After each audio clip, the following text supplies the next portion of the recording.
Welcome to another episode of Women in Focus. Our woman in focus today is an amazing woman, as all women are. And I met her just a few weeks ago at a get-together. And I said to her, what a beautiful name you've got, Randi Sharan. But she goes by the name Randi Sharan. So we'll talk to her as Randi and as Radhika.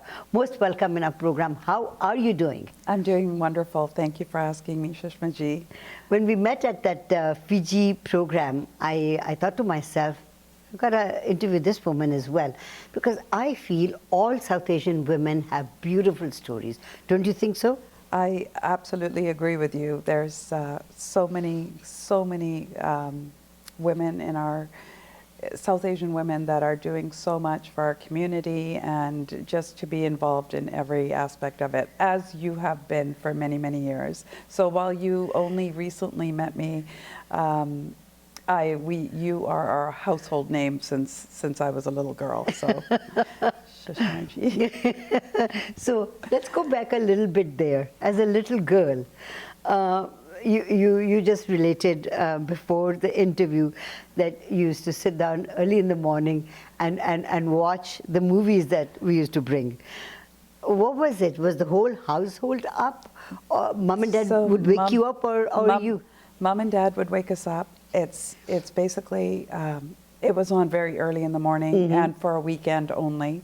Our whole family would, there was a sofa and 4 children, mom, dad, and 4 children. We would gather around our box TV and just to take in some of the old movies and we had to wake up to watch the other half because they always left you hanging in the interval, and it was like, okay, what's going to happen now? Now what? Have to wait a whole week to see the other half. That's right. That was in good old days when Czech TV gave us 1.5 hours for about $3,000, okay? And we had Ambika Foods, who said, I would look after the $3,000. I said, what about me? Okay, I'll give you another $500, he said. And then we would get the film and pay for the film and then show it on television. But it was such a delight to then see Ambika had a lineup of people trying to buy, all the sale items that he had. Yes, we used to shop at Ambika Foods. We used to shop at Patel's. We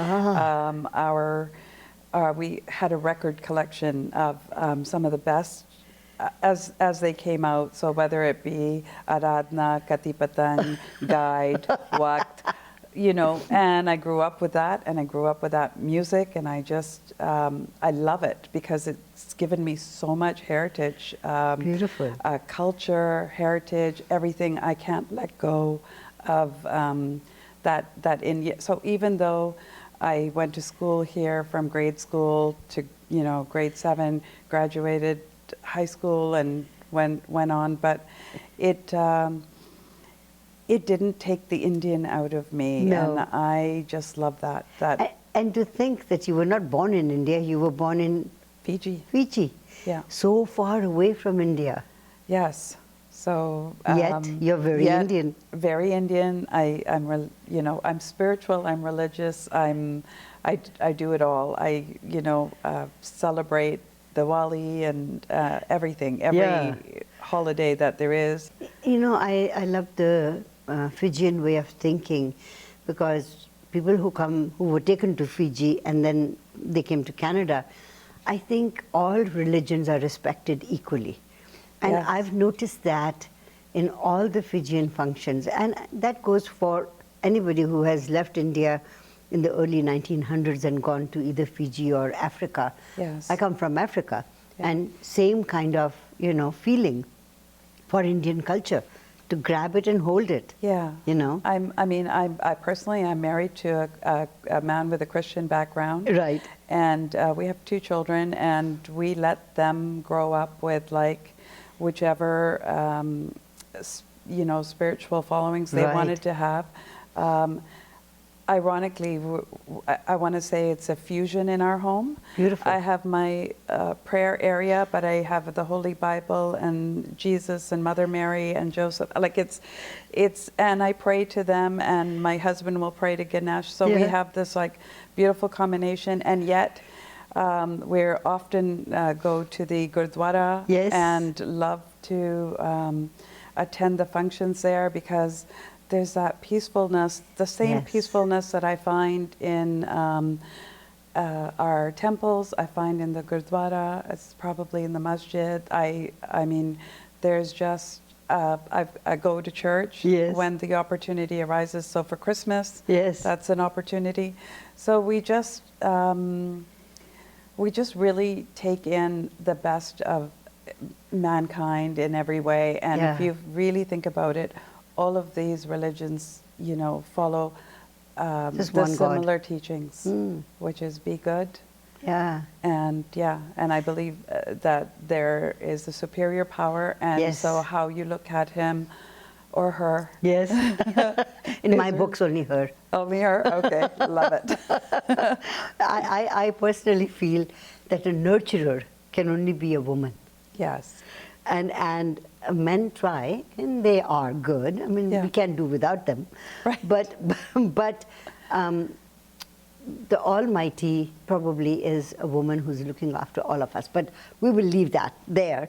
I really enjoyed the way you've said that, you know, you're a spiritual being that goes into all the religions, and you find similarity in everything. And that's the most beautiful thing. And that is something that is innate in all Indians, I find. I want to take a very short commercial break and come back and ask you about your childhood. I know I never introduced you properly, and I said you're with Sutton Group, West Coast Realty. So you're a person who is buying and selling houses. We want to talk about that as well. But let's take a short break and come back. Wonderful. Randi is our woman in focus today. Don't go away. We'll be right back.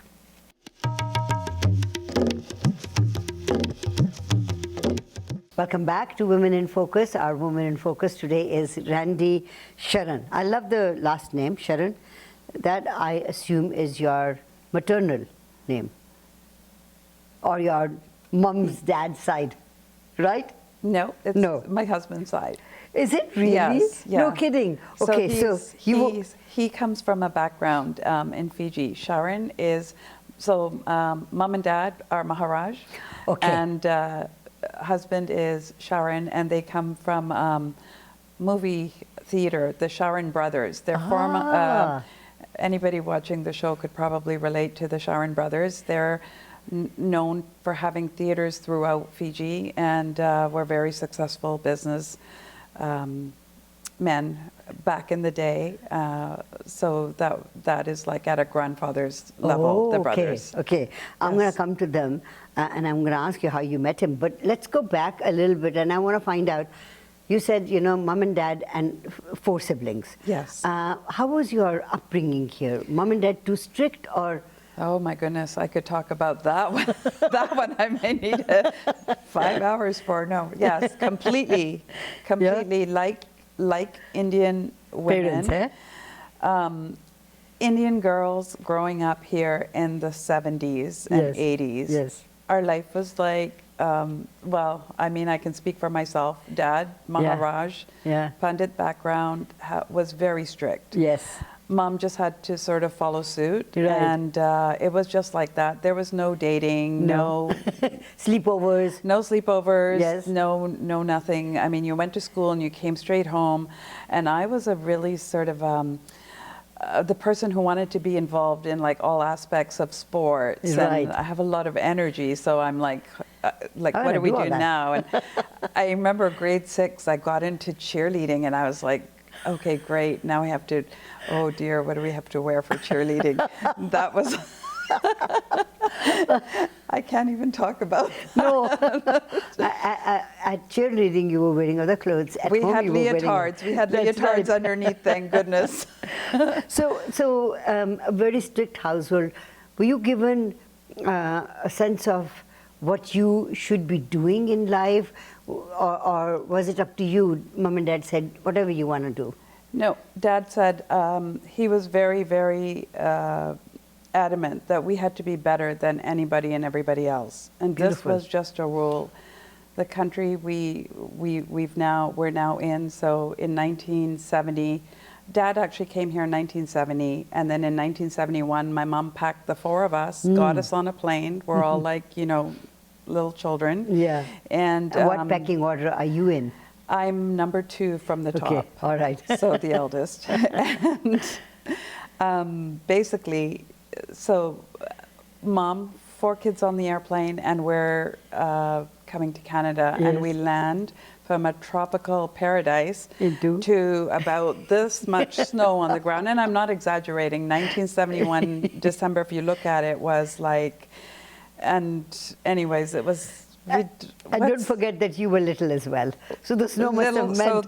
Yeah, pretty much. I was drowning in the snow. And Dad prepared and brought us jackets he bought from Eaton's Yes. back in the day. And he had us ready, and as ready as can be. He brought cereal, which is like something we don't really know of. No. And so we went through a lot of that, and then 4 of us went to school here, and from elementary school in Van East to high school in Van East, and Wow. and then we just JO or Windermere? Van Tech. Van Tech.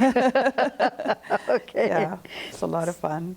Now, meeting Mr. Sharan, how did that come about? So that was really strange. It's he met. I was working at the Mandarin Hotel, so I got very, very fortunate. I think there was so I have some lucky stars that always come get me at the right time. Yes. And I got hired at the Mandarin Hotel, which was the 5 diamond hotel of Vancouver ever, and it Right. was just prior to Expo Yes. 86, and it was like the biggest deal ever. And I loved hospitality and tourism. That's my first background, and I was working on the front desk, nice suit and everything. And Yeah. he came by. He was working downtown at the bank, and that's basically how we met on the Right. desk. I think he slipped me his number or something. Did you come and tell Mom, or did you come and tell Dad? No. He actually came and knocked on our door pretty much, and Really? yeah, and it was Gutsy guy. like he had my mom and dad just eating out of his hand, so it was like this was going to be a done deal, so we didn't need to go further. That is such a beautiful no, story. No convincing. Yeah, and you were okay with that, of course. Oh, Yeah. this is me. I'm 21 and I'm getting married, so that's it's a little early, but that's just how it was back in Right. my time. That's right. Yeah. So, marrying him, I always ask this question, and sometimes I wonder, why do I ask this question? But it gives me an idea as to, how the community was growing at that time. Was it a big wedding? Was it a small wedding? How did Yeah, it? so because you're marrying a Christian, right? Yes, and I'm marrying a Christian, but fortunately, they let the Hindu wedding, the girl choose the wedding, so we had a Hindu ceremony, Yes. and it was at McPherson in Burnaby, Yes. and it was 500 people. Wow. So, Wow. yeah. That must have been just amazing. It's night and day. I just got back 2 weeks ago from my son's wedding. Yes. In Cancun in Costa Mujeres. Yeah. We had 120 people there. It Yeah. was a destination wedding. Night and day Difference, eh? difference, and just the entire community knew each other back then. I think the Yes. entire community, plus my family doctor was invited to my wedding. Yes. It Yes.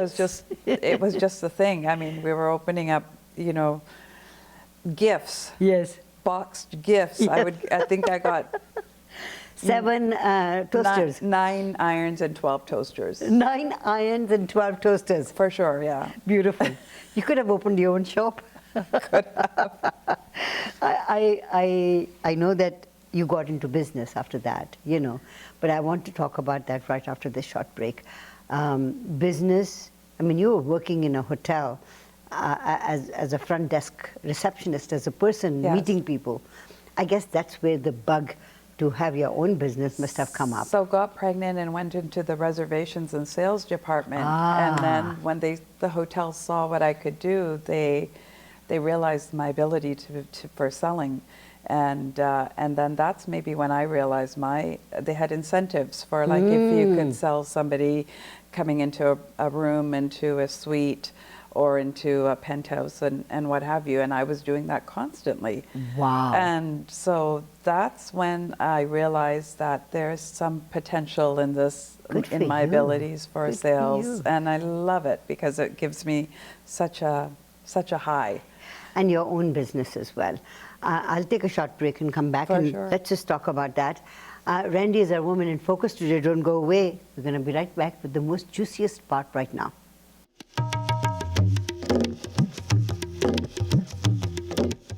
Welcome back to Women in Focus. Our Woman in Focus today is Randi Sharan, who is with Sutton Group. Now, get married, you're pregnant, you get into another, then you have your son or daughter?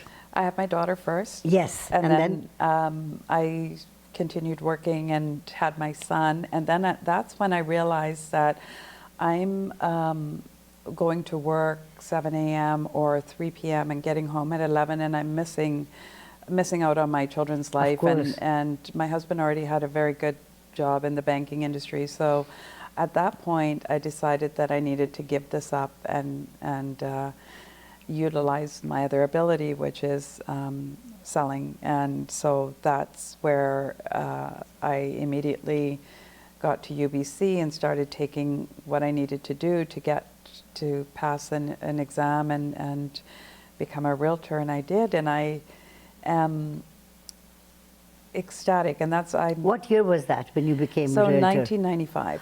Wow, so you've been a realtor for quite some time now. Yeah, 27 years. What is the Master Medallion Club? What does that mean? Oh my gosh, okay. Thank you for asking. That means that I've been at the top of the chart by 10%. So only the elite top 10% of all realtors can only achieve that. And I've done it, so 1/3 of my career, which is over 9 years. 9 years I've done that.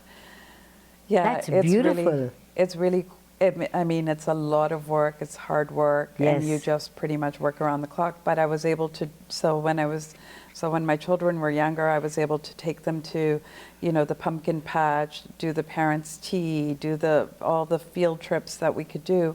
I was happy to do them. I was so happy that I could do that and then go off and go, to an appointment and come back. So this was all of the beginning of my real estate career. And then there was a time where the kids graduated from high school, and then I just started taking off, and my daughter went off to Victoria for university, and it gave me more space to be able to really showcase my talents. And so yeah, 9 years I achieved the Master Medallion Club, which it's a big deal. It is in real estate. So yes, that's beautiful. I become so proud of my own community, especially women who break the glass ceiling and achieve all that, because all the women that we've interviewed in these programs have had something special in them. There's a fire, that burns within them, that takes them forward. It's the thruster, isn't it? Yes, absolutely. That fire burns within me today. I am very excited about real estate. I branched from just doing homes and condominiums. Some businesses I do as well. So I work for Wings and Group for Mr. Bobby Niker, and do the real estate division on their end. And then I also, I was employed by Concord Pacific to sell their towers in Surrey City Centre. Beautiful. And at that time, I got to know Charan Sethi. Yeah. And Charan and I are meeting hopefully next week sometime for coffee. We're meeting up. He's got a big project coming up in Penticton. Yes. So he's already come into Surrey City Centre and done quite a bit there. And his big building at 108 should be coming up soon. Yes, he's doing extremely well, very, very happy to be part of that. I mean, I'm very happy to see people like Daljit Thind and making their way. It was not, I couldn't say that when I first got into the industry because it was sort of far and few between. But now I love it because, you know, Concord, Boza, well, now we have Thin Properties, we have Teen Share. So to see this collaboration is just really a wonderful, wonderful feeling. So do you see yourself staying with this industry for quite some time? Yes, it is my passion. I love it. My gratification comes from a smile on my client's face, a referral. I don't ever pick up the phone and call anybody, or I've never had to knock on a door. Right. And say, do you want to sell? And I'm very thankful and blessed by that because it's all word of mouth. I also work with a business partner, Serge Sangha. So when we work together, he speaks Punjabi, I speak Hindi. I mean, I speak English more, but I speak Hindi. And so we really cover a lot of our South Asian community. But because we practically grew up here, we both did. Yes. I mean, he came here from Merritt, India to Merritt, BC, and then to here. So they have a lot of, you know, in end of 1960s, I believe. Right. So we kind of both grew up here with the culture here. So it's nice that we can diversify to work with Asians, Caucasian, any cultures. And South Asians too. Really, I understand you wore a beautiful Barbie outfit to see Barbie movie. Well, it wasn't quite that. It was we went. Concord Pacific had a Barbie event, and they hosted an entire in here in Burnaby at the Metrotown, their Metrotown location. Put on. It was an invite to dress as Ken or Barbie, and yes, I did it. It was a lot of fun. It was just, you must have enjoyed it. I did. Radhika, it was lovely talking to you. I love your name. Has a very strong meaning to it. So I'll do numerology on that and let you know whether you should continue on Radhika or Randi. I think Randi is also very powerful. Yeah. Thank you for being so much. Thank you for being a woman in focus. Love and admire you so much. Thank you. Randi has been our woman in focus today. Don't go away. We'll be right back.